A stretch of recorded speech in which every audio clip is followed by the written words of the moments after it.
La capitalisation des marchés des crypto-monnaies est en train d'augmenter et de prendre le volume chaque jour. On est déjà à presque 2 trillions de dollars qui ont été investis dans toutes les crypto-monnaies qui sont listées sur les plateformes CoinMarketCap.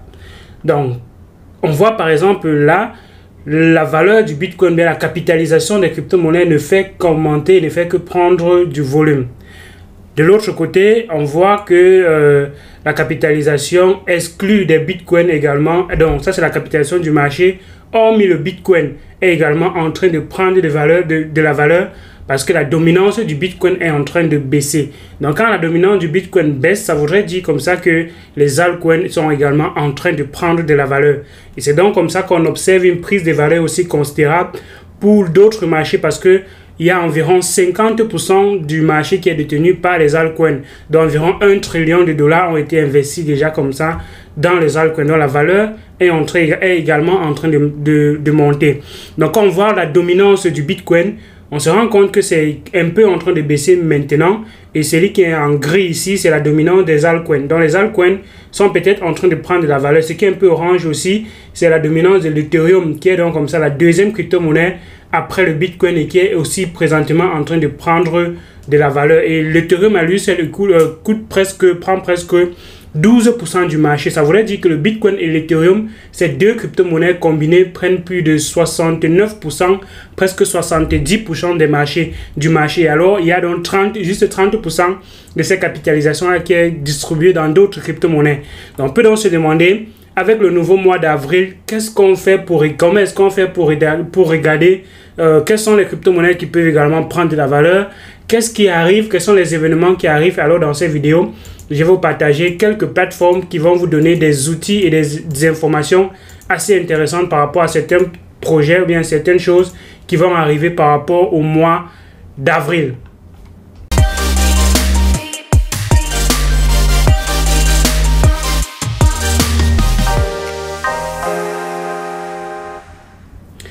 Salut, bienvenue sur la chaîne Elvis Conduit. On parle majoritairement de crypto-monnaies. Nous sommes de loin la première chaîne crypto-monnaie francophone sur le continent africain. Mais plusieurs personnes qui regardent la chaîne, les vidéos, ne s'abonnent pas. Donc, abonne-toi, active la cloche de notification pour ne rater aucune de mes vidéos et faire également grandir la communauté. Donc, tu peux également aller en description de la vidéo. Tu trouveras le lien Telegram dans lequel tu peux nous rejoindre et échanger et partager également ton expérience ou bien poser tes questions. Il y a des personnes qui répondent quotidiennement et c'est juste intéressant. La deuxième chose que tu trouveras en description, c'est un guide gratuit qui va te permettre un peu d'aller plus rapidement par rapport à la compréhension de cet écosystème qui est juste en train de drainer beaucoup d'encre, beaucoup de salive, beaucoup de personnes en parlent présentement, mais ce sont les personnes qui ont de la connaissance, qui peuvent également profiter comme ça de cet écosystème. En description également, tu trouveras mon calendrier et si tu as besoin d'aller un peu plus rapidement, tu peux donc prendre rendez-vous dans mon calendrier où on échangera un peu plus rapidement par rapport à cet écosystème de l'autre côté. Et j'organise donc une formation du 1er au 4 mai pour 10 personnes uniquement, un groupe restreint de 10 personnes que je vais permettre comme ça de faire les premiers pas dans cet écosystème. Donc vous allez également trouver le lien du formulaire en description de la vidéo. Donc ce sera une formation de 4 jours et je vais accompagner ces personnes pendant le mois qui suit, donc pendant un mois, pour les permettre également de grandir dans cet écosystème un peu plus rapidement. Donc c'est un truc vraiment restreint, vraiment fermé pour juste 10 personnes. Les travaux de recherche qui ont été menés par la communauté a conduit à ce fichier.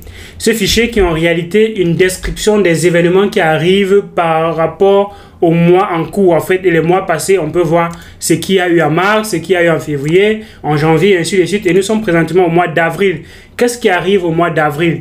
Il y a présentement des ICO qui vont arriver. Le 4 avril, on aura comme ça Liquidity Mining Programme Launch en Uniswap. Donc, ça veut dire que ceux qui ont la crypto-monnaie, si ça peut être intéressant de voir leur crypto-monnaie être listée sur la plateforme Uniswap. Il y a comme ça d'autres projets qui arrivent et qui vont lancer, soit ce seront des ICO, bien des IDO pour Initial Dex Offering, ou bien Initial Coin Offering, soit il y aura une mise à jour du réseau qui va vraiment permettre aux gens de peut-être ajouter d'autres fonctionnalités au réseau. Par exemple, ici, le 16, on aura Stater, qui est une crypto-monnaie qui va lancer son réseau principal. Ça voudrait dire que probablement, leur crypto-monnaie était d'abord sur un réseau et maintenant, ils veulent lancer leur propre réseau pour peut-être abriter leur propre crypto-monnaie. Donc, voilà des choses qui vont arriver au mois d'avril. Et alors, être au courant de l'arrivée de ces choses-là, c'est quelque chose d'intéressant parce que ça permet de vous préparer en amont et de voir des choses qui arrivent. Par exemple, le projet Boson dont j'ai déjà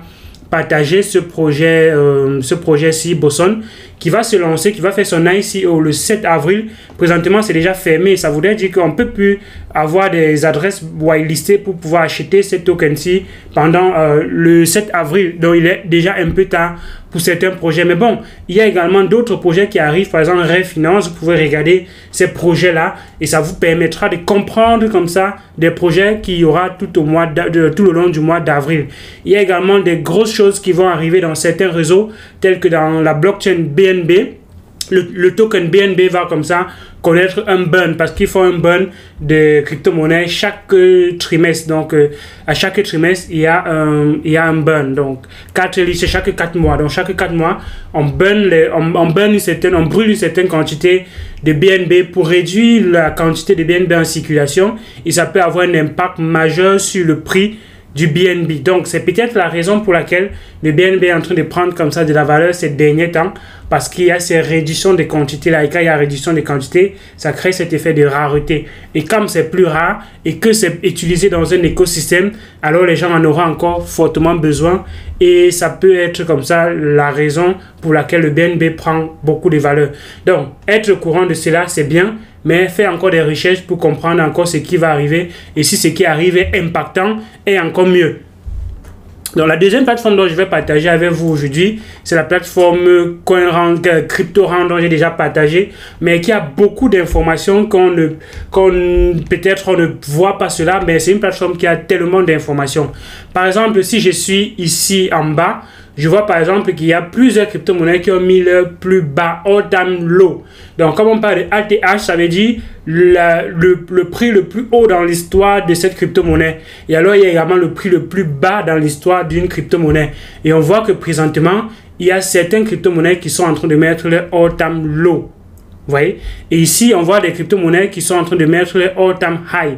Donc, ils sont en train de mettre un nouveau record. Tandis que là, il y a des projets qui sont en train de mettre leurs valeurs les plus basses. Ça peut être quelque chose d'intéressant si on pense que c'est un projet qui est intéressant. Et alors, quand il est au plus bas, ça voudrait dire que peut-être on ne va plus jamais arriver à ce niveau le plus bas là. Et ça peut être un moyen comme ça d'acheter ces crypto-monnaies présentement où on dit comme ça, buy the dip. On achète le plus bas en espérant que ce sont des projets qui prennent de la valeur en fait, dans un futur. Donc, voilà des choses qui peuvent vous intéresser et que vous devez également regarder et analyser bien évidemment avant de prendre des actions. On voit par exemple que les plateformes où il y a le plus de retour sur investissement avec les ICO ou les IDO, c'est la plateforme Binance. Ça voudrait dire quoi? Que les projets qui se lancent sur la plateforme Binance, tels qu'on est dans le Launchpad, le Launchpool et autres là, ce sont des projets qui se lancent en utilisant la plateforme Binance. Et on estime que cette plateforme-ci, les projets qui se lancent là-dessus, ont déjà pris jusqu'à 5549% de retour sur investissement. La deuxième plateforme où il y a des ICO intéressantes, c'est la plateforme KuCoin. Il y a également la plateforme BitForest et il y a également certaines plateformes qui sont des plateformes où il y a beaucoup de revenus assez intéressants par rapport aux projets qui se lancent en sollicitant ces différentes plateformes-là. Donc, voilà une deuxième catégorie d'informations qu'on peut voir sur CryptoRank. La troisième catégorie d'informations qu'on peut voir, ce sont les projets les plus rentables en ICO par secteur. Et on se rend donc compte que les projets présentement qui sont les plus rentables, c'est les projets qui sont dans le secteur du cloud storage. Donc, ce sont des projets qui veulent apporter de la valeur, de résoudre des problèmes qu'il y a dans le monde du stockage des informations dans le cloud, dans le nuage. Donc, c'est peut-être la raison pour laquelle on voit un projet comme Filecoin qui a pris beaucoup de valeur et les projets qui vont dans ce sens-là vont également prendre beaucoup de valeur parce qu'il y a donc comme ça une forte demande de décentraliser le cloud et c'est peut-être la raison pour laquelle les projets qui vont dans ce sens-là prennent beaucoup de valeur. Le deuxième type de crypto-monnaie qui prennent beaucoup de valeur, ce sont des projets de prédiction. Donc, ils vont prédit un peu ce qui va arriver sur le marché, qu'est-ce qu'il y aura, qu'est-ce qui va se lancer, est-ce qu'il y aura des gros revenus sur tout ça. Et voilà, les projets qui vont dans ce sens prennent également beaucoup de valeur. Donc ça peut être également des projets qui lancent d'autres projets. Et ces projets qui lancent d'autres projets là, c'est ce qu'on appelle dans les plateformes de en fait des IDO. Donc ce sont des plateformes de décentralisées de lancement de projets, un peu comme PokerStarter ou bien un peu comme TrustSwap ou bien un peu comme BSCPad. Ce sont des projets qui prennent également beaucoup de valeur parce qu'il y a une forte demande présentement. Donc on peut donc classer comme ça par secteur et on voit qu'est-ce qui peut être intéressant pour nous. Donc, quand on arrive également ici sur la même plateforme CryptoRun, on peut voir comme ça quelles sont les meilleures performances depuis le début d'année. On voit par exemple que dans 7 jours, les crypto-monnaies qui ont bien performé, on a SafeStar et on a Wizu, WiziX. Mais si on va sur 14 jours, quelles sont les crypto-monnaies qui ont le plus performé? On voit Lightning. Ça veut dire que si quelqu'un a acheté ces crypto-monnaies il y a 14 jours, la personne a déjà fait comme ça 2200%. Donc si on voit un mois, on voit qu'il y a comme ça des personnes qui ont fait jusqu'à 1800%. Ça c'est au prix il y a un mois. Donc si on va sur 3 mois, il y a 14 000% pour des projets pour les personnes qui ont acheté le Berkeley, c'est 6000%. Les personnes qui ont acheté le eBest, le eBoost ont comme ça déjà 14 000%. 6 mois. Si on va sur 6 mois, on voit des 18 000%. Ça voudrait dire que les personnes qui ont acheté ce projet, il y a 6 mois, ces personnes déjà 18 000%. Les personnes qui ont acheté Chili's ont déjà comme ça 4 000%.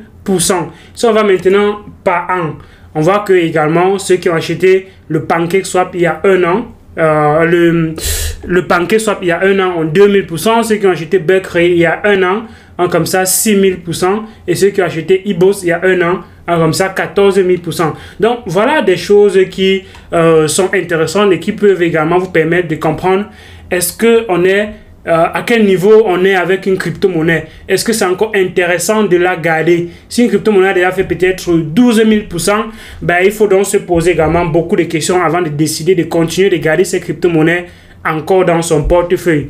Parce que c'est déjà peut-être beaucoup évalué et que ça peut également perdre encore de la valeur les prochaines années en estimant que ça peut reprendre également dans un autre futur. Donc voilà des projets. Regardez quel est le niveau d'avancée de votre projet et décidez maintenant si vous gardez, si vous continuez de garder ou pas en fonction de si le projet est quelque chose que vous voulez continuer de garder ou pas. Donc, on est comme ça à la fin de cette vidéo où je t'ai déjà permis de comprendre comme ça quelques plateformes. Il y a également CoinMarketCal qui te permet également de comprendre quels sont les événements qui arrivent dans cet écosystème.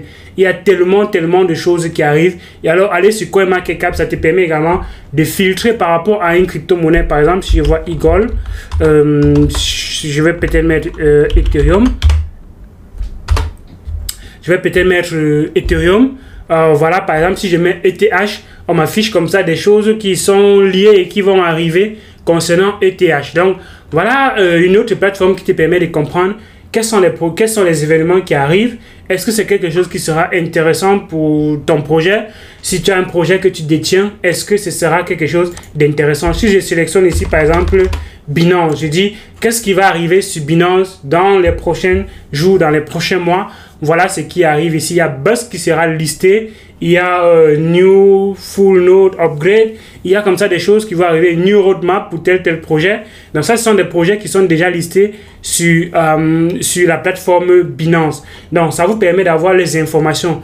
Et il n'y a jamais un trop plein d'informations. Avoir des informations, c'est toujours intéressant parce que ça permet d'anticiper et de se préparer par rapport à ce qui arrive. Mais par contre, quand vous n'avez pas d'informations, vous ne savez pas ce qui arrive et vous pourrez être comme ça surpris quand vous allez voir que votre crypto-monnaie a pris beaucoup de valeur, bien a perdu beaucoup de valeur.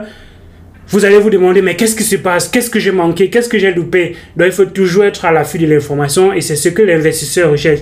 L'investisseur, c'est toujours quelqu'un qui va à la recherche de l'information. Et je suis donc venu aujourd'hui te donner quelques outils qui vont te permettre d'avoir des informations. Donc, si cette vidéo t'a plu, tu likes la vidéo, tu mets en commentaire ce que j'ai manqué de dire. Tu partages également la vidéo à d'autres personnes pour permettre de faire grandir la communauté. Tu t'abonnes et tu actives la cloche de notification si tu ne l'as pas encore fait. tu nous rejoins également sur le groupe Telegram pour faire grandir la communauté et atteindre 10 000 personnes avant la fin de l'année 2010. Je pense que c'est possible. Et 2021 plutôt, je pense que c'est possible. Et je pense que c'est avec toi qu'on arrivera à cela. Donc d'ici là, porte-toi bien et à une prochaine vidéo. Ciao.